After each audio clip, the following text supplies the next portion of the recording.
Hey, salespeople, you ever get to that point where you've worked numbers? You're there on the price, you're there on the terms, you're there on the payment, you're there on the contract. Every little bit and piece of the conversation that you've drawn out of the customer and gone over with them all seems to line up, but they still want to think about it.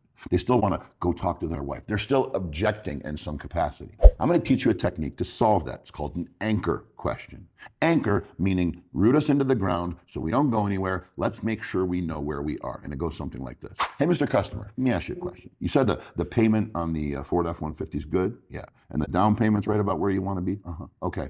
And then you mentioned you want to speak to the wife about it. Yes, I would. I'd like to just go over it with her. That's no problem at all, sir. Can I ask you a quick question? Sure. If this F-150 had no price tag, in fact, if all these vehicles on the parking lot had no price tag, is that the truck that we'd be putting in your driveway? And here's what happens. Your customer either playfully goes, no, I'd be buying the freaking Dark Horse Mustang. Yeah, no, I hear you, sir. But seriously, of the functional vehicles that are within your purview, if the price wasn't an issue, is that what you'd be buying? No, I'd probably be getting a crew cab. And there's your hidden objection. A lot of times customers are too embarrassed to tell you that they've selected the wrong product or that you've guided them toward the wrong product. Let's take, for instance, a roofing sale. Hey, Mr. Customer, the terms are this, the price is that, the install date is this. Work for you? Yeah, everything sounds really good, man. We're right there on the money. The install date is good. Everything is kind of how we wanted it to go. I'll just think about it for a day or two and I'll let you know. Gotcha. Sir, can I ask you a question? Yeah, sure.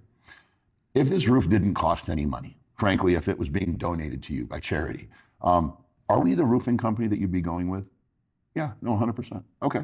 And is that the type of shingle, the warranty, and the terms that you'd be going with if they were all free? If they were all free, no, we'd probably be looking at the metal roof. There's your hidden objection. Your customer has something laying in the back of their mind that really just needs solving, and they don't want to divulge it to you because, well, you've done such a good job and you've been such a nice person and you've laid out all the numbers correctly and you've got them right where they asked you to get them. The problem is there was a little weasel in the woodpile they forgot to tell you about, which was halfway through the sales conversation, you brought up metal roofs, and their mind has been there ever since. They don't want to tell you because they feel like they'll have wasted your time and you don't want to go through a whole new presentation. But what do you know as the salesperson? You just want the deal, right? So if there's what we call a weasel in the woodpile, you want to know about it, which is why an anchor question is so effective because it puts your customer's mind in a place where they can simply go, yeah, if the biggest thing, money, wasn't an issue, is this what I'd be doing? No, probably not. And you have your weasel in the woodpile, ladies and gentlemen. If you liked the video, if it helped you, please give it a like. Let's get some good information to salespeople. My name is Luke. This is Paid to Persuade. Please follow if you like what I teach. If you don't, no problem. I'll meet you in the comments below. Otherwise, go close the deal.